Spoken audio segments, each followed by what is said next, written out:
Hello students. बेटा आज हम लोग डिस्कस करने वाले हैं इलेक्ट्रोमैग्नेटिक इंडक्शन, जो आपका चैप्टर नंबर 6 है। उसमें जो कुछ PYQs हैं, जो प्रीवियस ईयर क्वेश्चन पूछे गए हैं नीट में, उनको हम लोग वन बाय वन डिस्कस करेंगे। ठीक है ना। पहला हमने जो कंसेप्ट यहाँ से लिया गया है, देखो कि इलेक्ट्रोमैग्नेटिक इंडक्शन का PYQs हम लेंगे।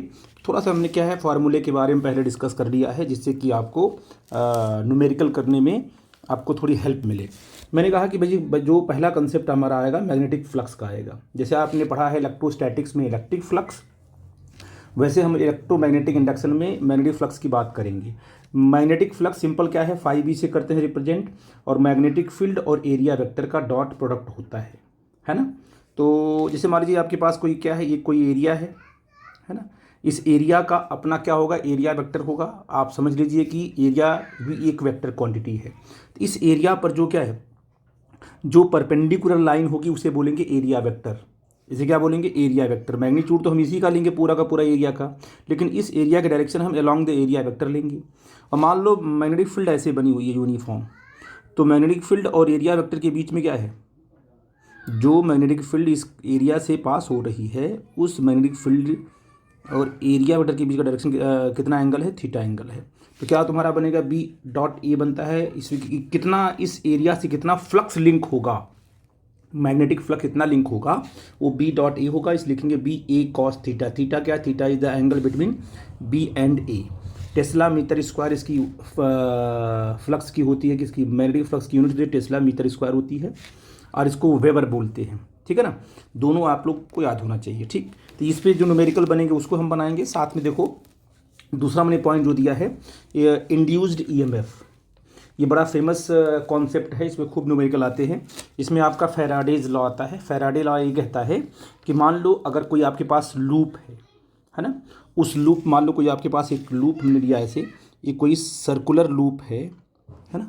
इसमें से क्या पास कराओ, अगर इसमें से फ्लक्स इसका चेंज हो, इसमें से क्या हो, लूप से जो पास होने वाली फील्ड है वो चेंज हो, यानी फ्लक्स चेंज हो, तो अगर फ्लक्स चेंज होगा, फ्लक्स चेंज होने का मतलब क्या है, या तो बी चेंज हो जाए, या तो इसकी एरिया चेंज करो, या तो इसकी एरिया वेक्टर और बीच के बीच का एंगल चेंज करो। तो अगर इससे फ्लक्स चेंज होगा तो इसके इस कॉइल में क्या है, एक इंड्यूस्ड ईएमएफ जनरेट होगा, एक पोटेंशियल डिफरेंस यहाँ जनरेट होगा वायर के अंदर, जिसको बोलेंगे इंड्यूस ईएमएफ।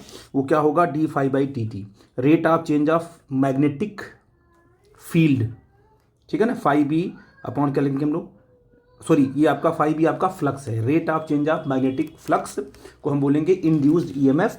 और नेगेटिव साइन क्या बताता है, यहाँ से आता है लेंज लॉ।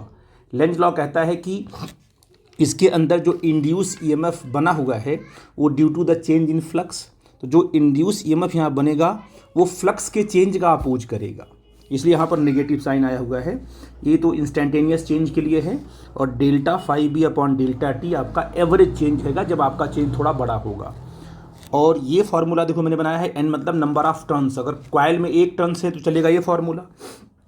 अगर एन नंबर ऑफ टर्न्स हैं, 1 2 3 4 5, बहुत सारे नंबर ऑफ टर्न्स आएंगे, तो एन इक्वल टू क्या है, 2 3 4 5, जो भी नंबर ऑफ टर्न्स दिया होगा रख करके हम लोग सॉल्व कर लेंगे। तो प्रॉब्लम करेंगे हम लोग, और भी कंसेप्ट हम लोग को समझ में आएगा। तो पहला क्वेश्चन देखो क्या हुआ है, ये क्वेश्चन आपका नीट में पूछा गया। A circular disc of radius 0.2 metre is placed in a uniform magnetic field of magnetic field of induction 1/2 pi, है ना, क्या होगा, weber per metre square, in such a way that it's axis makes an angle 60 degree with magnetic field.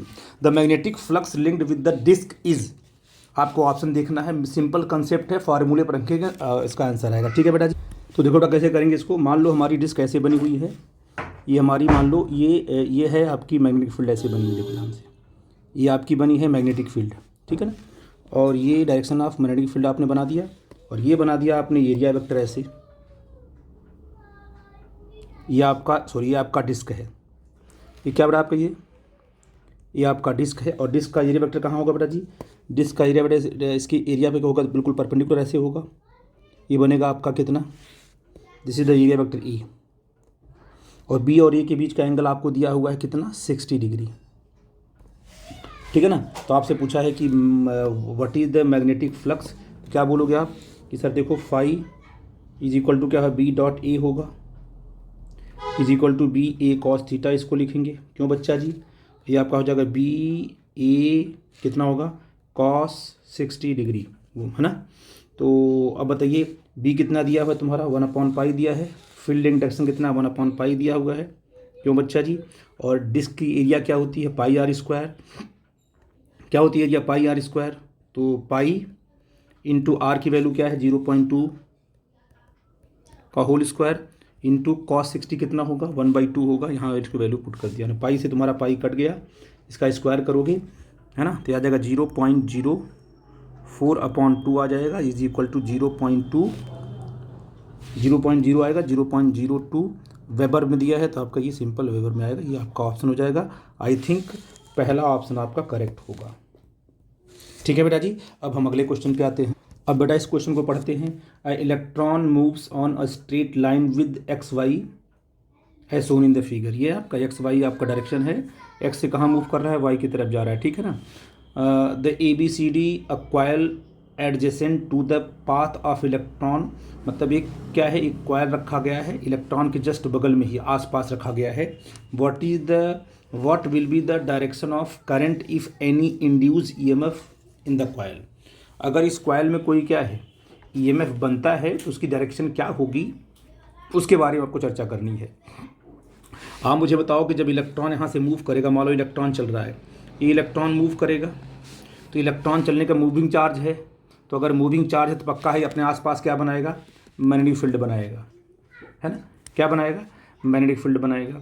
तो अगर magnetic field बनाएगा तो जब magnetic field इससे लिंक रहेगी, है ना, तो फ्लक्स भी लिंक रहेगा। और अगर मैग्नेटिक फील्ड बदलेगी, चेंज होगी, तो पक्का है यहाँ फ्लक्स भी क्या होगा, चेंज होगा। अब देखिए इलेक्ट्रॉन जैसे ही क्या है इस कॉइल के पास आएगा, तो पक्का है कि यहाँ पर जो मैग्नेटिक फील्ड होगी, जो भी बनेगी यहाँ फील्ड बनेगी, वो क्या होगी, वो इंक्रीज करेगी। और जैसे ही इलेक्ट्रॉन क्या करेगा, कॉइल से दूर जाएगा, तो फ्लक्स क्या होगा, डिक्रीज होगा। और दोनों ही केस में यहाँ पर इंड्यूस ईएमएफ बनेगा पक्का है। एक बार क्या है, फ्लक्स बढ़ रहा है तब बन रहा है इंड्यूस ईएमएफ, और ये जब दूर जाएगा तो ये फ्लक्स यहाँ घटेगा तब भी बनेगा इंड्यूस ईएमएफ, है ना। लेकिन डायरेक्शन दोनों की अलग अलग होगी। क्यों, क्योंकि जब इलेक्ट्रॉन कहाँ आएगा, इसके नज़दीक आएगा, तो इसमें फ्लक्स बढ़ेगा और इसके अंदर इस तरीके से इंड्यूस ईएमएफ बनेगा कि इसके फ्लक्स को घटाने की कोशिश करेगा वो। और जब इलेक्ट्रॉन इससे दूर जाएगा तो व्हाट हैपन, तो फ्लक्स यहाँ कम होगा। इलेक्ट्रॉन का जो फ्लक्स है इलेक्ट्रॉन के दूर जाने की वजह से यहाँ कम होगा, तब भी इंड्यूस ईएमएफ यहाँ बनेगा, लेकिन इस तरीके से बनेगा। अब जो फ्लक्स यहाँ कम हो रहा है उसको क्या करेगा, बढ़ाएगा। कौन बढ़ाएगा, जो कॉइल में क्या बनेगा, इंड्यूस ईएमएफ बनेगा। तो आप देखो ए बी सी डी तो पॉसिबल नहीं है। The current will reverse its direction as the electron goes past the coil. पक्का है जब मान लीजिए इलेक्ट्रॉन इसके पास गया, ईएमएफ किस तरीके से बनेगा, इस तरीके से बनेगा कि इसके फ्लक्स को घटाएगा, और जब दूर जाएगा तो इसके फ्लक्स को बढ़ाएगा। तो एक बार क्या है, एक बार करंट क्लॉकवाइज तो एक बार क्या होगी, एंटी क्लॉकवाइज। तो पक्का है कि यहाँ से लेके पूरे के पूरे पाथ में करंट जो है हमेशा क्या होगी, जब पास आएगा तो एक डायरेक्शन में होगी, जब दूर जाएगा तो उसके अपोजिट में आएगी।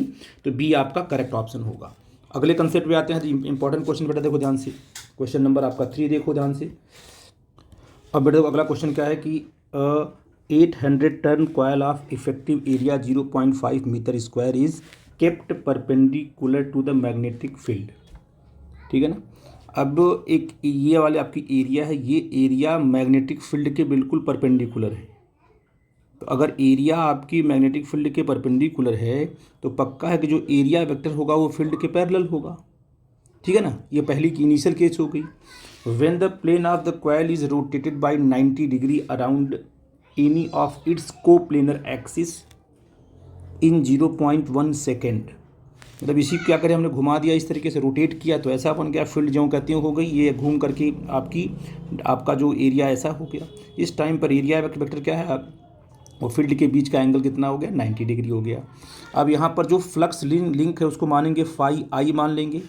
क्या लिंक है फ्लक्स आपका, ये फाई आई इनिशियल फ्लक्स कितना होता है इसमें, नंबर ऑफ टर्न्स एन, और क्या होता है बी, और इंटू ए इंटू कॉस थीटा होगा ना आपका फ्लक्स। तो फाई आई क्या होगा तुम्हारा, यहाँ पर थीटा 0 है तो एन हो जाएगा, बी हो जाएगा और ए हो जाएगा। तो नंबर ऑफ टर्न्स वगैरह कुछ दिया है कि नहीं दिया, देख चेक करते हैं एक बार बेटा जी।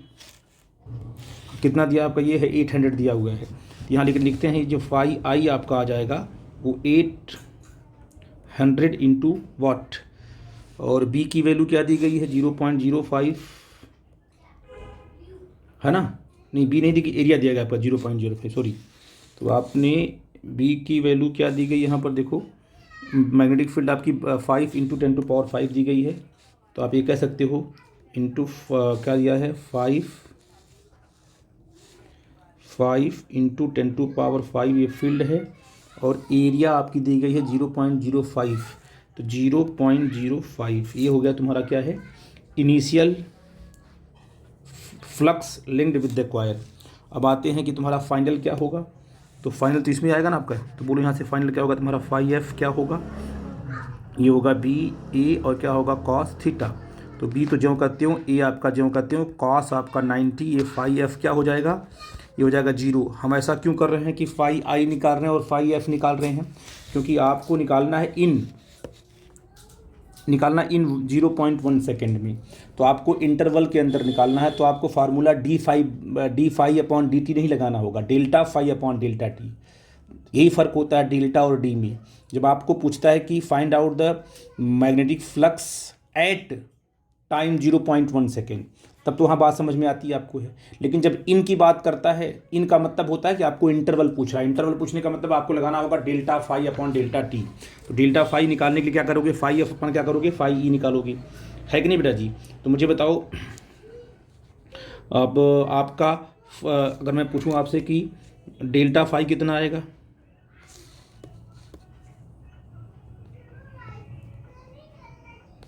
क्या आएगा ये, फाई एफ माइनस क्या होगा तुम्हारा फाई आई। ये तो 0 आपका है ना। तो ये आपका अगर मैग्नीट्यूड भी निकाला जाए तो चेंज इन फ्लक्स आप ऐसा निकाल दोगे, बोलो जी। आई थिंक मेरी बात समझ पा रहा हूँ मैं क्या बोल रहा हूँ। तो ये आपका जो आ जाएगा, है ना, सिंपल आपका मैग्नीट्यूड ही ले रहे हैं, ठीक है बेटा जी। ये आपका हो जाएगा 4000 इंटू 0 है ना, स्क्वायर करेंगे ना, करिए यहाँ से 5 8 जा 40 हो जाएगा, तो हो जाएगा तुम्हारा 4000 ना, सॉरी क्या हो जाएगा तुम्हारा 4000, ये तुम्हारा हो जाएगा 4000 है ना, इंटू 0.05 इंटू 10⁻, क्या आएगा तुम्हारा 5 आ जाएगा, क्यों बच्चा जी। तो अब बताओ ई की वैल्यू क्या आएगी, जो ईएमएफ आएगा क्या आएगा, delta phi upon delta t हमने निकालना है, क्योंकि हमको दिया है सिर्फ मैग्नीट्यूड। तो क्या लिखोगे आप लोग, 4000 इंटू 0.05 इंटू 10⁻, बोलो 10⁻5 है कि -5 है, -5 होगा, हाँ -5 होगा। इतनी बड़ी फील्ड कहाँ आ जाएगी, ये आ जाएगा तुम्हारा -5, यहाँ भी -5, यहाँ भी क्या लिखोगे आप लोग -5, ठीक है बेटा जी। ये तुम्हारा होगा डेल्टा फाई अपॉन टी की वैल्यू रखोगे 0.1, ये पूरा सॉल्व करेंगे हम लोग तो आ जाएगा आपका 0.02 वोल्ट। आई थिंक मेरी बात समझ गए, 0.02 वोल्ट आपका ये ऑप्शन आपका करेक्ट होगा। भाई देखो ऑप्शन की बात नहीं है, मेन बात है कि आपको कंसेप्ट और क्वेश्चन के अकॉर्डिंग आपको डायग्राम समझ में आना चाहिए, ठीक है बेटा जी। अगले क्वेश्चन पे आते हैं। अब देखो अच्छा क्वेश्चन ये है, a magnetic field of 2 into 10⁻² tesla act a right angles to the coil of area 100 centimetre square with 50 turns. The average EMF induced in the coil is 0.1 volt, ठीक है ना। जो इंड्यूस EMF आता है कितना होता है 0.1 volt when it's removed from the field in t second. हमने क्या है इसको फील्ड से रिमूव कर दिया, कितना टाइम लगा t सेकेंड। जब आपने रिमूव कर दिया तो उसमें फ्लक्स का जो, ठीक है, उस टाइम पर जो है कि फ्लक्स की वैल्यू 0 हो जाएगी।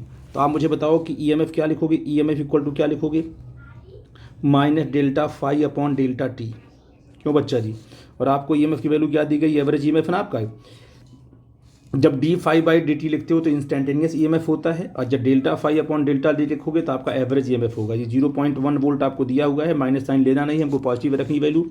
डेल्टा फाई क्या होगा, ठीक है बेटा जी। डेल्टा फाई का मतलब फाइनल वैल्यू क्या हो गई, देखो इनिशियल क्या है, फाई ई क्या होगा, बी ए है ना, कॉस थीटा। थीटा आपका कितना है 0 डिग्री आपका है, तो फाई आई कितना हो जाएगा, phi equal to B into A हो जाएगा। तो बोलो जी बी कितना है, अच्छा एन आएगा ना, एन भी तो आएगा, नंबर ऑफ टर्न्स भी है तो आपको एन भी लिखना पड़ेगा। तो आपने कहा ठीक है सर, हमने क्या लिखा, एन बी ए।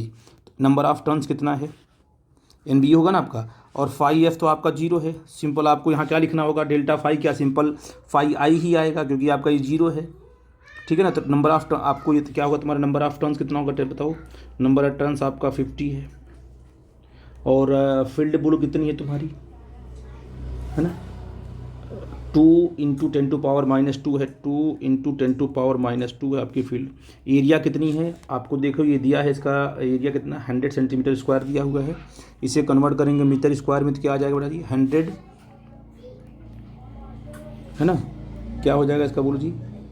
अगर इसको हम कन्वर्ट किस में करते हैं तो ये जाएगा तुम्हारा 100 × 10⁻⁴ हो जाएगा -4, है ना, और अपॉन टाइम आपको निकालना है टी यहाँ से। तो टी क्या हो जाएगा तुम्हारा, हो जाएगा सिंपल 50 × 2 × 10⁻² इंटू 100 10⁻⁴, ये मीटर स्क्वायर है, एरिया को हमने कन्वर्ट किया, अपॉन 0.1, है ना। सॉल्व करोगे ऊपर वाले टर्म को सॉल्व करोगे तो 0.01 आ जाएगा, अपॉन ये आपका 0.1 आ गया बेटा जी, ये 0.1 सेकेंड इसका आंसर आएगा। आई थिंक 0.1 सेकेंड, ये ऑप्शन बी आपका क्या होगा, करेक्ट होगा। कंसेप्ट से चलोगे तो आपको प्रॉपर आंसर मिलेगा बेटा जी। अब बेटा क्वेश्चन है कि a coil of resistance 400 ohm is placed in a magnetic field. Coil को प्लेस किया गया फील्ड के अंदर। If the magnetic flux linked with the coil varies with the time, phi = 50t² + 4, जो उसके साथ कॉइल के साथ क्या है फ्लक्स लिंक है वो क्या टाइम साथ वेरी कर रहा है। The current in the coil at t = 2 second. Very good, अच्छा क्वेश्चन बेटा जी। और एट t = 2 सेकेंड में करंट कितना उसमें प्रोड्यूस होगा। तो आपने कहा सर हमें पता है कि जो EMF इंड्यूस हो रहा है वो क्या होता है, d∅/dt होता है ना। फाई की वैल्यू ऑलरेडी आपको दी गई है क्योंकि टाइम का फंक्शन ये है। तो क्या हो जाएगा d/dt 50t² + 4 आ जाएगा यहाँ पर, ठीक है बेटा जी। इसको अगर हमने क्या किया, इसको हमने डिफ्रेंशिएट किया तो हो जाएगा तुम्हारा 100t हो जाएगा, ये +0 हो जाएगा। ये तुम्हारा EMF आ गया कितना, 100t आ गया। और EMF निकालना हमको है एट t = क्या है, हमें करंट निकालना है एट t = 2 सेकेंड। तो what is the EMF at t = 2, या निकालना, ये आपका दिया ना, ये आपका कि at t = what is the EMF at t = 2 second. तो EMF तो आपका आएगा, EMF एट क्या है, EMF है ना, सॉरी, जो आपका EMF है एट क्या है, t = क्या है 2 सेकेंड पे जो आएगा आपका, ये 100 × 2 रख देंगे तो क्या आ जाएगा 200 वोल्ट आ जाएगा, ठीक है ना। और आपको पता है ओम्स लॉ के हिसाब से V = क्या होता है, I × R होता है। बोल बच्चा जी, तो I क्या हो जाएगा, V/R हो जाएगा। V कितना दिया है तुम्हारा 200 वोल्ट, और R कितना दिया है 400 ओम दिया हुआ है। इसको सॉल्व करेंगे आ जाएगा 0.5 एम्पियर। सिंपल सा क्वेश्चन, आसान सा, लेकिन ये क्वेश्चन पूछा गया है 0.5 एम्पियर, मतलब आपका ऑप्शन नंबर ए करेक्ट है। तो इस तरीके से हम लोग क्वेश्चन हमने आपको कराया है, और भी हम क्वेश्चन आपको देंगे करने के लिए। तो आई थिंक आपको समझ में आया होगा कि हम जो है कि फैराडेज लॉ कैसे यूज करते हैं, ठीक है बेटा जी। आई थिंक मेरी बात समझ गए। Okay, it's all right.